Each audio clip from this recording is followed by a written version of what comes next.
It is a great pleasure to be here in Colombia. It is very strange for me to talk to you in English, but I guess this is what I have to do today. Si quieren hacerme alguna pregunta y no entienden, no les dé pena preguntar en español y luego yo traduzco. No hay problema. But I will have to teach in English. Okay. So what I want to do today is keep counting. So we're going to keep talking about some of the basic counting functions, or some of the basic counting problems that will be coming back over and over and over again. Okay. So so far we did some basic counting things like counting permutations of a set, counting subsets of a set, counting compositions of a number, a few other things. And I want to talk about counting multisets now, but let me define what that is. So a multiset, it's like a set except that you're allowed to repeat elements. Set with possibly repeated elements.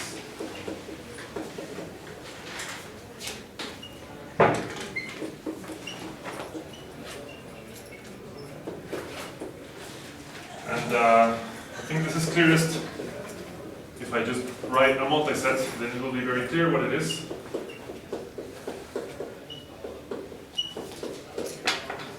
So this is a multiset, okay? You have elements, and then you have some number of repetitions of each element, okay? And then we introduce a notation that we're going to use, which is that we're going to write this. So here's the definition of the notation. We're going to write this as the part 1 appears 1 time, the element 2 appears 3 times, the element 4 appears 1 time, 5 appears twice, and 7 appears once. Okay, this is slightly ambiguous notation. I don't want you to think that this means 1, 8, 4, 25, 7.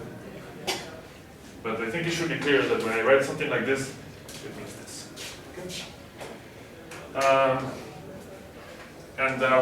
What the size of a multiset, or the size could be one of two things. The size of this multiset could be 5 or it could be 8, depending on whether you count repetitions or not. But here you do count repetitions, and so here the cardinality for the size is 8. So you count repetitions. Okay? So let me make some definitions. S, as usual, is going to be, so this is a capital S, it's a set. So for a set S, this is going to be the set of multisets, or multisets of size K on S. Okay. And when I say on S, I mean that these are the elements that I'm allowed to use in my multiset. So for example, this is a multiset on the set 1, 2, 4, 5, 7. This is also a multiset on the set 1, 2, 3, 4, 5, 6, 7. Because you might not put any, there's some, you don't have to use every element. That's what I mean by on S. Okay? And if S has size n, then let's say that this is the size of the set. Okay, the number of multisets of size. Okay, so this is what we want to count. And I should say, sometimes we call this n multi-choose k. Okay? And in Spanish, no tengo ni idea. So one problem with doing combinatorics in Spanish is that not a lot of people do combinatorics in Spanish, so you have to invent words sometimes. And no sé, n multi con k, no sé, inventen lo que quieran. English it's n multi-choose k. Okay? Okay, so here's a proposition. We want to compute this number. It turns out that this is pretty easy to do. This is just n plus k minus 1 choose k.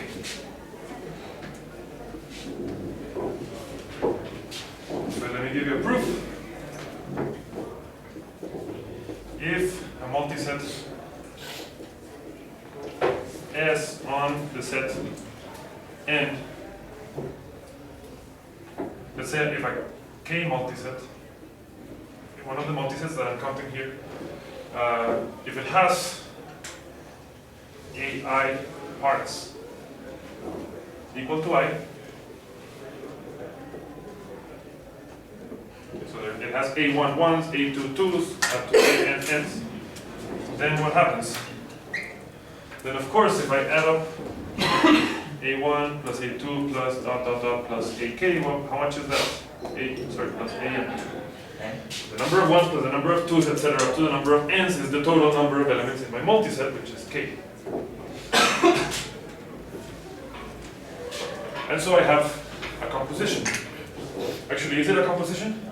No. It's not a composition because these numbers don't have to be positive, they might be 0. So this is what we call a weak composition because zeros are allowed. Okay. So this is a weak composition. This is a weak K composition of n. Okay. Al revés. Al revés. A weak n composition of K. N composition of K. And vice versa, right? If I give you a composition, then you can make a multiset out of it by saying, put A11s, A22s, etc. Okay? And vice versa.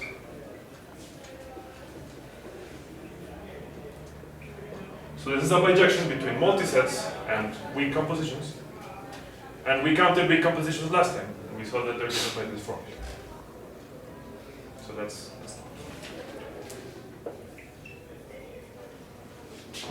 okay.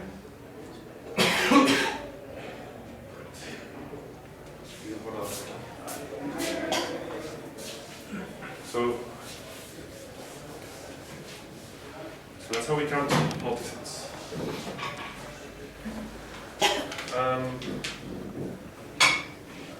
Maybe. Oh yeah, let's do a quick computation. So remember when we talked about sets, we did a computation for multisets and for sets and generating functions. Okay. And now let's do a similar computation for multisets and generating functions. So let me say that the multivariate generating function for multisets on n is the sum over all multisets. So it's like we did before, right? So what I'm going to do is that I'm going to associate to each multiset some monomial. Okay. So for example, let me take this guy and express it as a monomial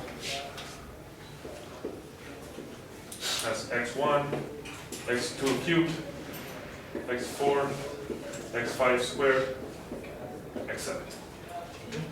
So we talked about how sometimes generating functions are a way of keeping track algebraically of combinatorial things. And so instead of listing all the combinatorial multisets, what I can do is that I can list all the monomials. Okay? So what kind of monomial can appear here? Well, actually any monomial as long as the variables are from 1 up to n. Because I'm counting all the multisets, I don't care what size they are. And so what I do is that I simply do x1 to the whatever I want, x2 to the whatever I want,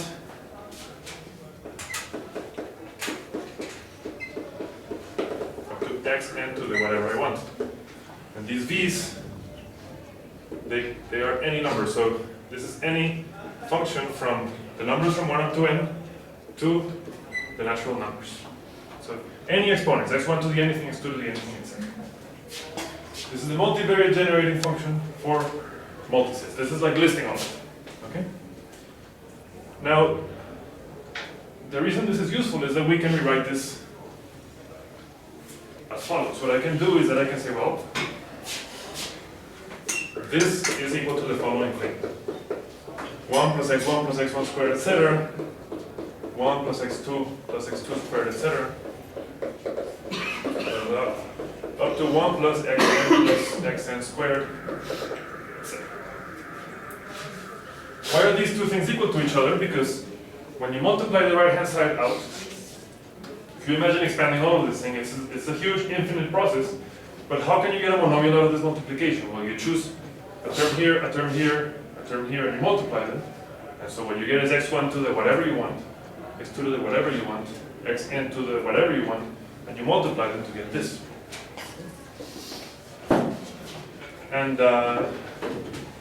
so you see this is a much more useful way of writing this infinite sum, especially if I rewrite it as 1 over 1 minus x1 up to 1 over 1 minus xn. Right?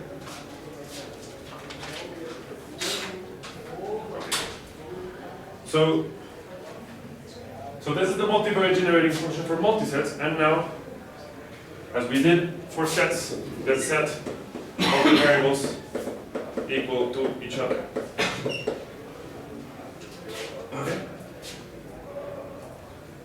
So let's plug in all of the variables equal to x. So what are we going to get? We're going to get sum over b from n to natural numbers of x to the v of 1 plus v of 2 plus v of n equals, and this is just a bunch of 1 over 1 minus x.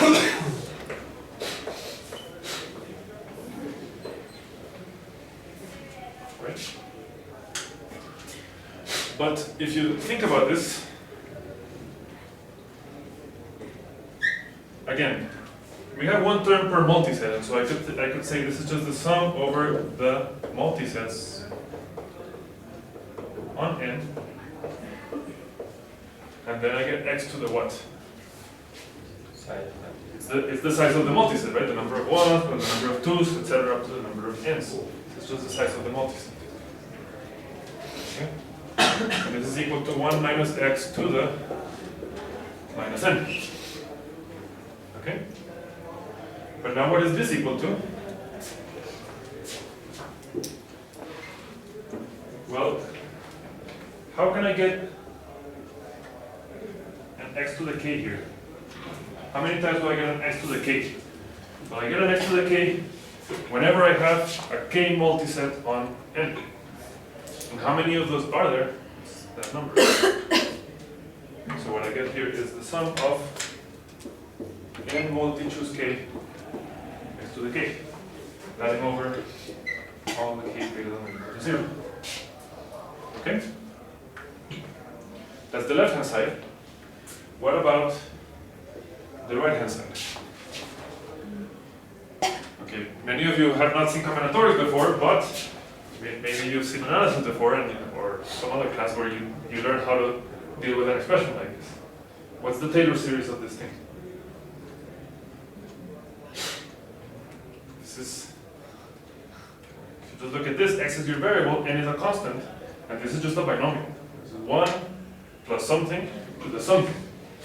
So what does the binomial theorem say? It says 1 plus x to the r is the sum of r choose kx to the k. Right? So what I get here is sum of minus n choose k, and then minus x to the k. So here I'm using the binomial theorem. I get minus x to the k, which I rewrite as minus 1 to the k x to the k. Now, you might be a little bit puzzled about this, and maybe this is the first time that you see this. ¿Qué significa menos n choose k? So if this was a positive integer, you wouldn't be worried. But this is a negative integer, which is why you're worried, because this is very strange. So what does this minus n choose k mean? Well, so what I mean by this is that maybe what I'll do is it's a small board, but let me right over here, since we're finished with this, let me make a little computation here. So the binomial theorem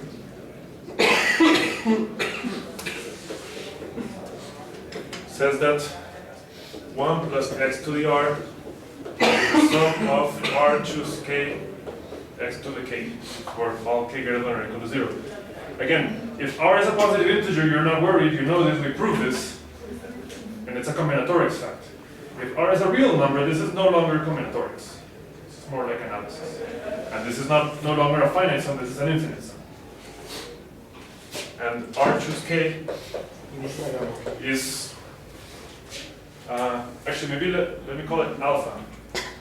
Maybe that sounds more like a real number, and less like an integer. So what's alpha choose k? Well, the point is that, let's pretend alpha was an integer, okay? And so I would write alpha factorial. Well, alpha factorial doesn't make sense if alpha is not an integer. So how can I write a formula that is true for integers that makes sense for other numbers? I can do this: alpha minus 1, alpha minus 2, alpha minus 3 equals 1 over. Okay. So if alpha was an integer, this is the usual formula. And if alpha is not an integer, this makes sense. It's well defined. It's a polynomial in alpha. And the binomial theorem, which again, this really belongs more in a calculus class than the combinatorics class, is this. How do you prove this? You know, Taylor series, right? So the coefficient in front of x to the k is the kth derivative evaluated as 0. So you find the kth derivative and you find that it's equal to this. So this binomial theorem holds for any real number of alpha. Okay? And so having said that, now we don't need to worry about this. Minus n choose k makes sense. But it's this, we plug in minus n. And what is the conclusion? The conclusion is that minus n choose k equals minus 1 to the k times n multi-choose k. Okay? Now, this is not a terribly difficult fact. If you compute both sides, you won't have a difficult time seeing why they're different. So why they're equal, I'm sorry. But I show it to you because this is maybe the first instance of what we call a combinatorial reciprocity theorem.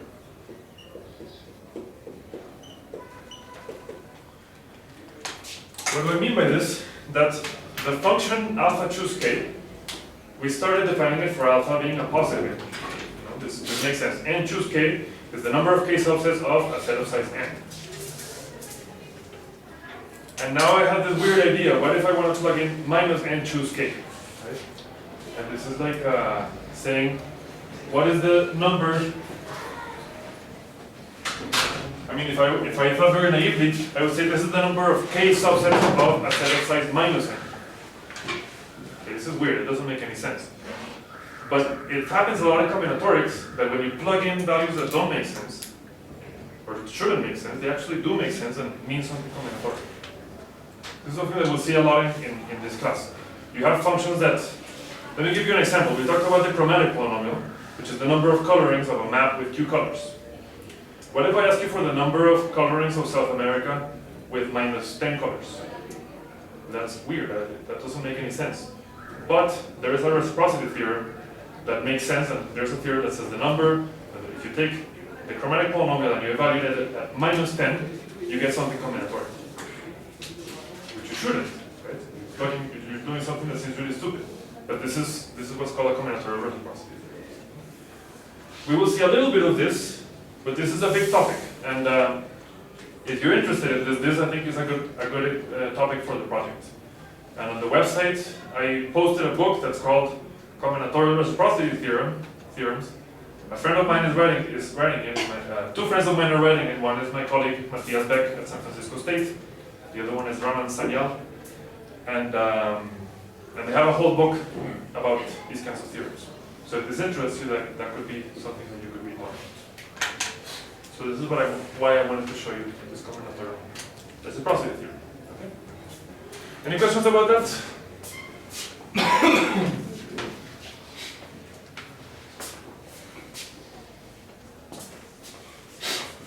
Okay. So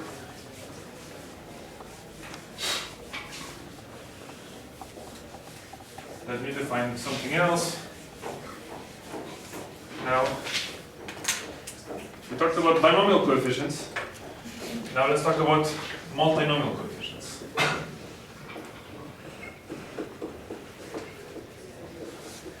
So we're done with multisets, and this is something else. The multinomial coefficient, it looks like this. And choose A1, A2 up to AK is the number of ways of splitting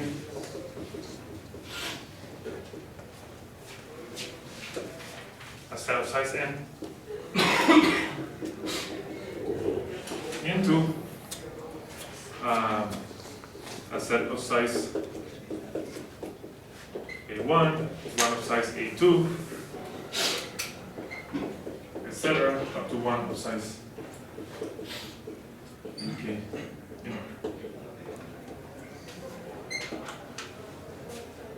Okay.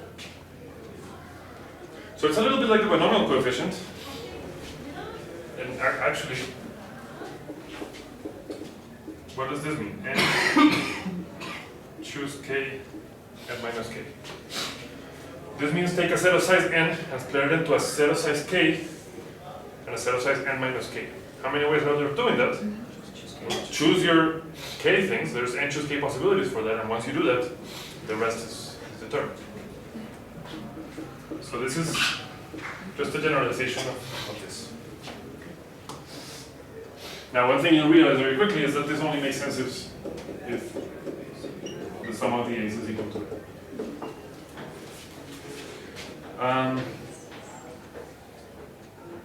So here's a proposition. So actually, I lied, we're not done with multisets. What is the number of permutations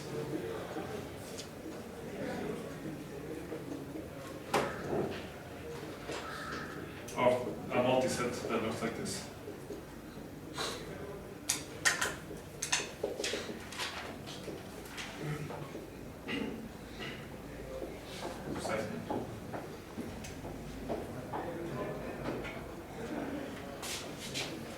Well, maybe just because I just wrote this, you might guess that it is the answer.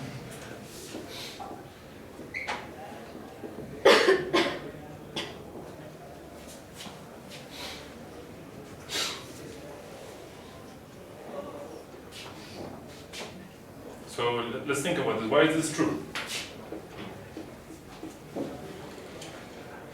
So you have a set with repetitions: 1, 1, 2, 2, 2, 2, 3, 3, 4, etc. And you're gonna look at all the different words that you can make out of them. But of course, 1, 1 is the same as 1, 1. The ones are equal to each other. So then, to make a permutation,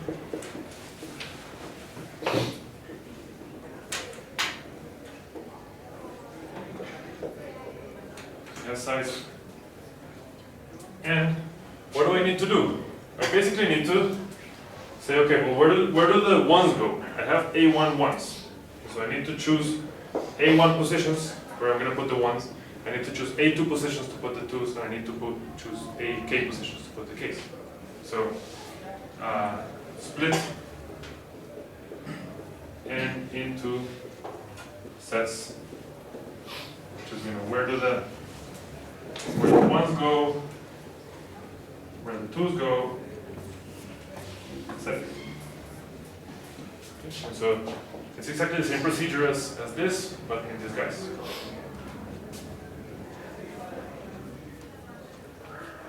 So that's so this is another useful way of thinking about multinomial coefficients as words with repetitions. When you look at American textbooks in combinatorics, there's a problem that is in almost any basic combinatorics book in the US, which is to find the number of rearrangements of Mississippi. Mississippi, maybe many of you know, is one of the states of the US, and it has a lot of repeated letters. And so given this, it's very easy to figure out what are the different rearrangements of the word Mississippi, or I don't know what's a Colombian analog, Aracataca. It's very easy to find the number of permutations of Aracataca with this form. Well, except I haven't given you the formula. So it's not easy yet until we know how to compute this number. But this number is easy to compute.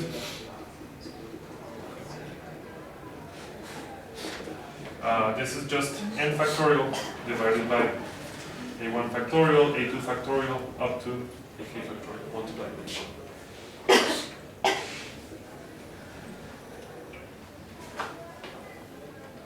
And I'm not going to prove it, this is a good exercise. If you haven't seen it, this is a good way of checking that you are understanding what's happening.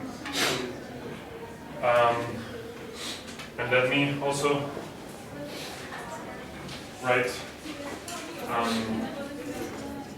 the multivariate version of the binomial theorem is that if you want to multiply out x1 plus xk, so if you have k things added and you want to raise that to the n, then what you get is a sum of these numbers to these exponents.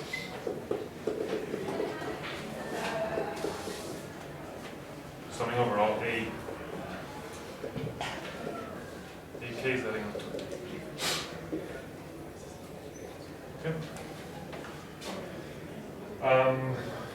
This is called the multinomial theorem, and again, we proved this for n equals 2, and it is a good exercise for you to check that you are understanding everything. You should verify that this really makes sense to you.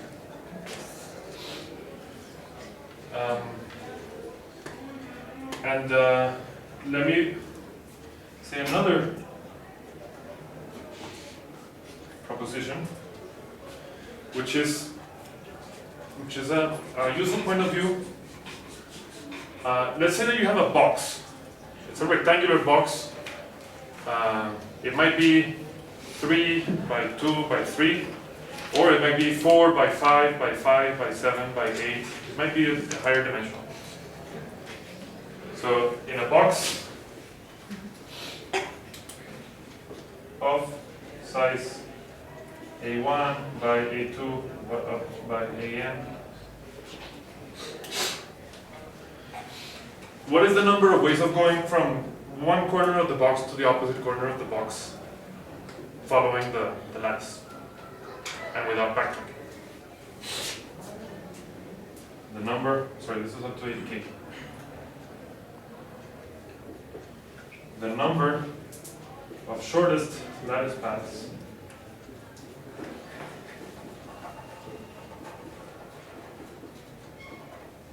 from one corner to the opposite corner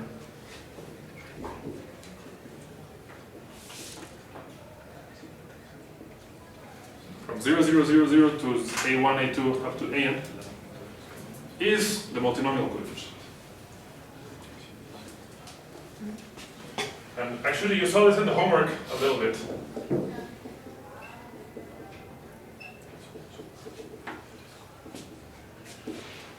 In 2 dimensions. I gave you a problem where you had to count paths from,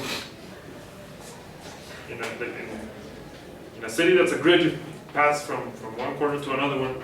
It's just a binomial coefficient. And then if you put obstacles, then you have to figure out what to do. So the point of this is that there's a similar geometric interpretation for any number of variables. So maybe in 2 dimensions this is clear, in 3 dimensions this is a bit of a headache, but maybe you can imagine it. And in higher dimensions it's kind of a matter of faith. I mean, when you go to higher dimensions it's hard to visualize, but you can prove things. And so this is one of those things that you can prove and it makes sense, but you just have to accept that you're not really going to be able to visualize it so clearly. Okay, so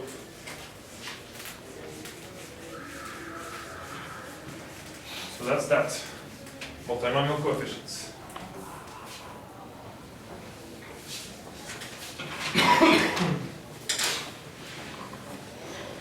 Now,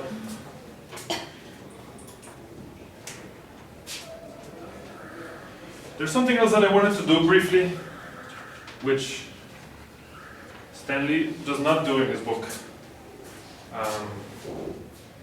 but I think it's a. Well, he does it in his book in the exercises. Actually, maybe this is one thing that I should mention. I hope that all of you have access to the book in some way or another, and I hope that you look at the exercises. I think that this is the book that I know with the most beautiful exercises, with the most useful, interesting exercises. But there's a lot of interesting things to learn just by browsing exercises. If you're looking for a project, there's a lot of options for projects there. And so what I'm going to talk about right now is in the exercises. So if you read carefully, it is there. But I want to talk about it a little bit more explicitly because it highlights some important ideas.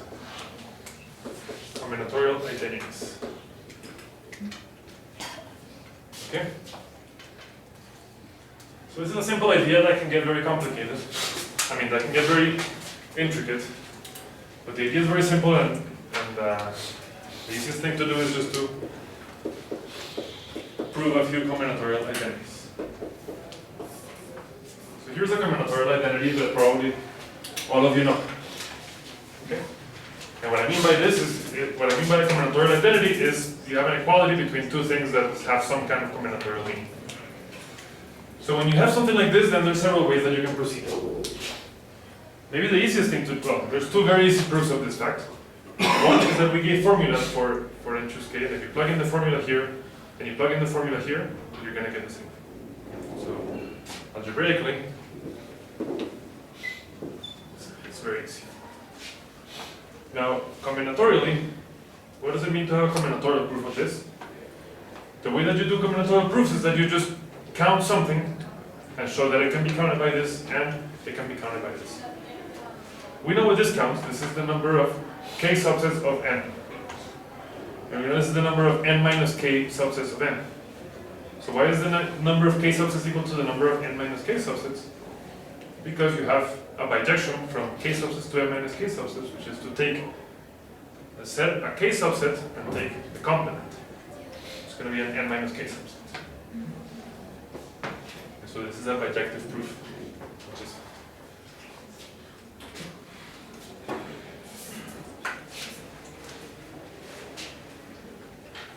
Okay, so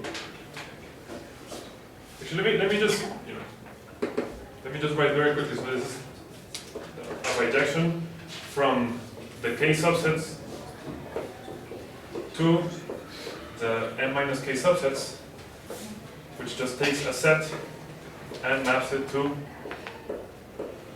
the complement of the set. This is clearly a bijection. So this is how you prove this kind of thing. Okay, so let's do a slightly more interesting one.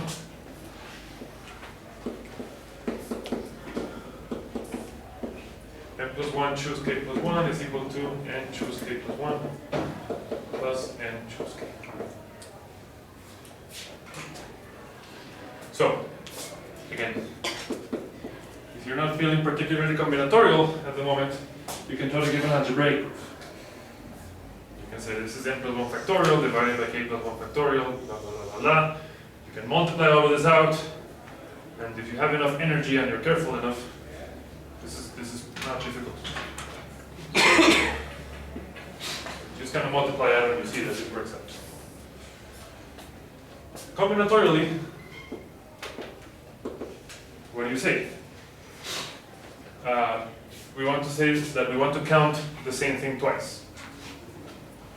So count, it's clear what we're counting. We're counting k plus 1 subsets of n plus 1. The obvious way to count them is n plus 1 choose k plus 1. And a slightly less obvious way is to count them in this recursive procedure that we've talked about.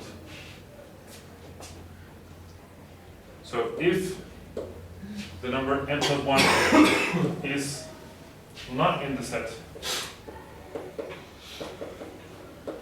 then how many possibilities are there? I need to choose k plus 1 things out of n plus 1, but I'm not using n plus 1, I'm not allowed to use it.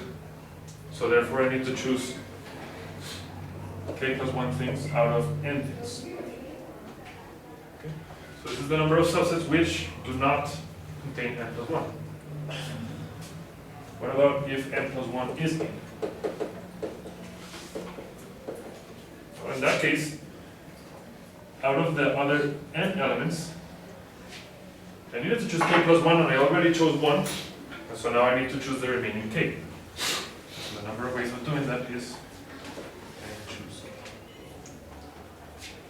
And either this happens or this happens, and so the answer is this plus this, which gives me this. Okay. And you can see here why often combinatorialists prefer combinatorial proofs, because this explains what this identity is about, whereas this algebraic computation doesn't really tell you anything, except that you're good at manipulating expressions.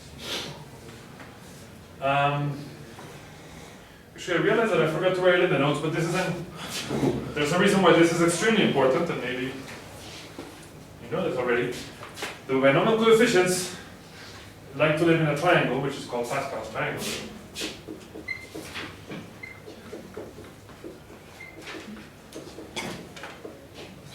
Pascal's triangle goes like this. You always start each row with a 1, end it with a 1, and then here in each entry you add the two elements directly above it. So 1 plus 1 is 2, you get 1. You start with a 1, 1 plus 2 is 3, 2 plus 1 is 3, and then you finish with a 1.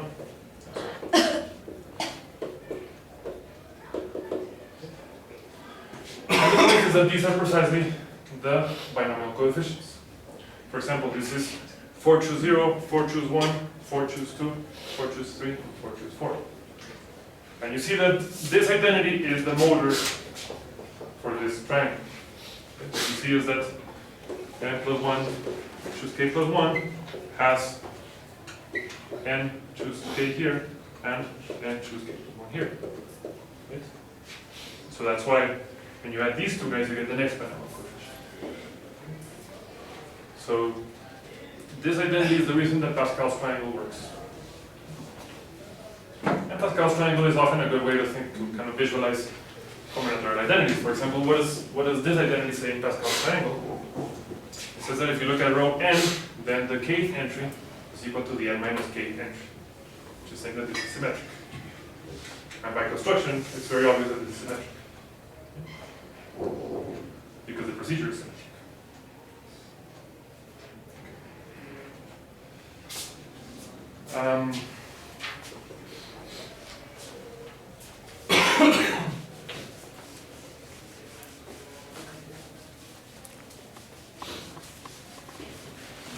So far we've only seen,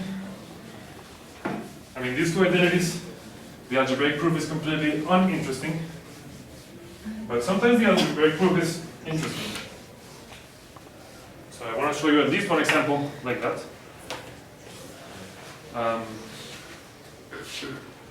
Just this identity. N plus n choose k is the sum from I equals 0 to k of n choose I, n choose k minus a.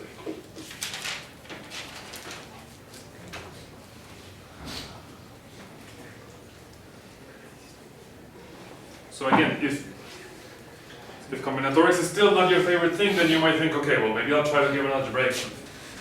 But you're going to find it a lot harder. Because if you multiply this out using factorials, you're going to see that things don't cancel so nicely anymore. I mean, this is a nice, something you can talk about something. It's a finite computation, it's easy. But this is a sum of k plus 1 terms, and they don't obviously cancel out to give this. But really, I'm not aware of any proof where you just kind of manipulate this and get this. So you need a different idea, and this is where generating functions become very useful.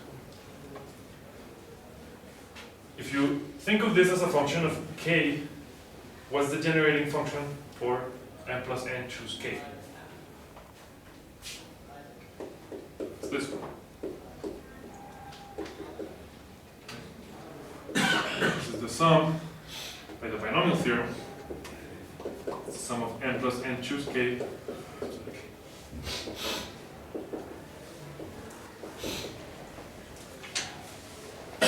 Right? And somehow you want to prove that this is equal to this through generating functions. Okay? And one thing you could do is say, well, what is this generating function? What is the generating function for this thing? And maybe even if you don't know exactly where this is headed, by the way that it looks, you might be able to guess what this is equal to. So it should be equal to this. I want to write that this is equal to this, so they should have the same generating function. So how can I rewrite this expression so that it looks closer to this? It seems like I want to separate the m and the n. And so I can take this and I write it as 1 plus x to the m times 1 plus x to the n. These things are equal. I have a question. Yeah. Generating functions are unique. Yes, and it's a very good question. So two generating functions are equal if and only if their coefficients are equal, 1 by 1. And this is by definition, but again, there's some technicalities about formal power series that I haven't talked about, and so maybe for now I will ask you to believe me, and later we will explain why that's true. But yeah, the coefficients of power series are unique, are in bijection with their sequences. Okay. What is this? Well, I know how to multiply this out. This is sum from I plus 0 to m of n choose I, x to the I, and sum j equals 0 to n of n choose j to the j. Okay, so it's looking kind of similar. And actually, now we can argue that these things are equal to each other. I mean, these are equal to each other because these are equal to each other. And that means that n plus n choose k is equal to the coefficient of x to the k here. But how can you get an x to the k out of this times this? Well, you need to multiply something x to the I, something x to the j, and get x to the k. Which means that I plus j should be equal to k. So this should be I, and this should be equal to k minus I. So when you multiply this out, you're going to find that it's precisely what I have here. So what I was saying is that if I want to get a k out of this, then what I have to do is put whatever I want here, but in order to get an exponent of k, I need to put and choose k minus I here. And I goes from 0 to k, so that the total degree is k. And so this shows that this thing is equal to this thing. So if you haven't seen this proof before, I hope you like it. It's nice. I mean, and then I would argue that this does explain something. This is equal to this. This is some kind of explanation, some kind of algebraic explanation of why these things are equal to each other. So that's an algebraic proof using generating. What about a combinatorial proof?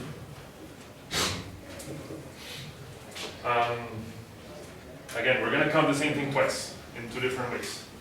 So count the k subsets of a set of size m plus n. Okay. But it seems that I want to differentiate the m and the n. And so let me say that this set has m blue elements and n red elements. Of m blue and n red elements. Okay. So the number of k subsets is this. Now, how can I argue that this is the same as this thing? Well, let's say if my subset has I out of the n blue elements,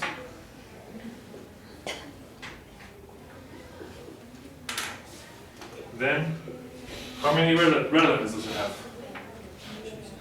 It has, the total number of elements is k, so I'm going to have k minus I red elements. And how many ways are there of having this? Well, I just choose out of the n blue elements, I choose the I that are going to be in my subset, and out of the n red elements, I choose the k minus I that are going to be in my subset.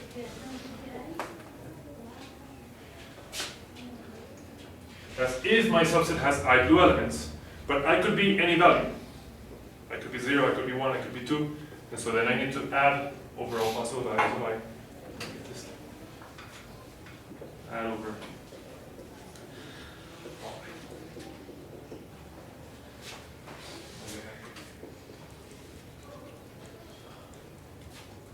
And so this gives a very different explanation for this identity. That's very combinatorial in nature.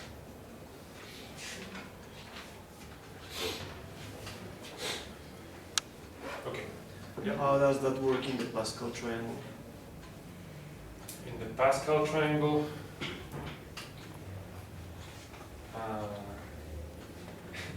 it's a good question. I mean, so what does this say in Pascal's triangle? It says that if you look at row n plus n, and you look at the kth element, then it's somehow given by looking at things in the mth and the nth row.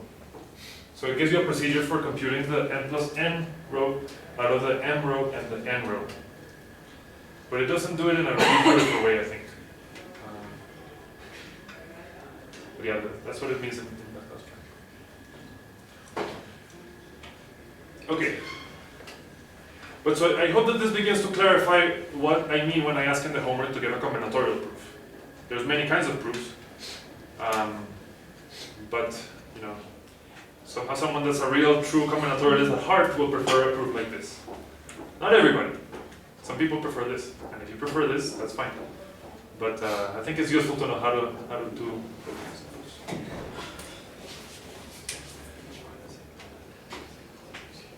Okay. So let's see.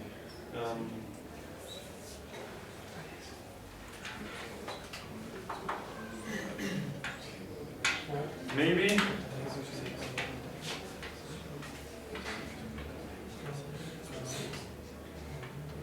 So I'm thinking that if I'm about to start something bigger that's going to take longer, and I don't have so much time left, and so I think maybe this is a good place to stop, continue next time with the next topic. But this is also a good moment to ask you if you have any questions about anything that I have said so far. Let me give you, I'll let you think. So think about whether you have any questions. And while you think,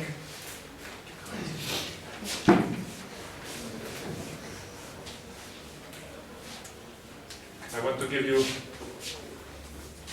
an example of a hard combinatorial identity.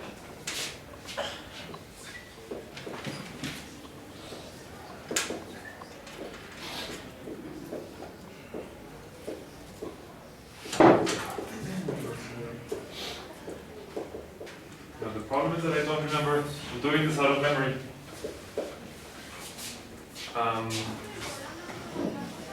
I think the answer is 4 to the n.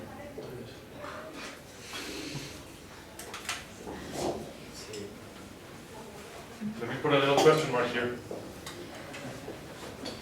I think this is true, and if it's not exactly true, it's almost true. This might be 2 to the n, or it might be something simple like this. This is an example of a combinatorial identity where given an algebraic proof is not so hard. It's not so easy either.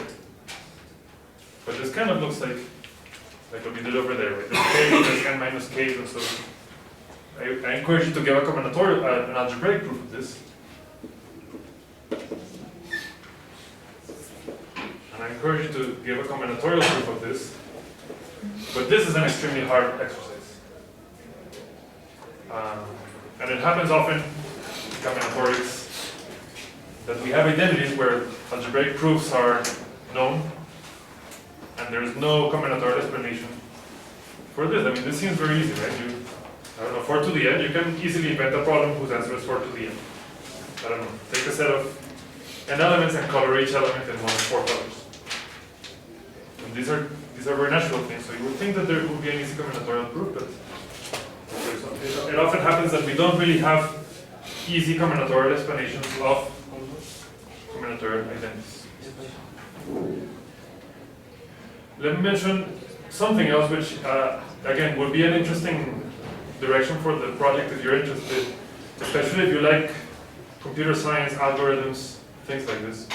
So I want to talk about something called the WZ method.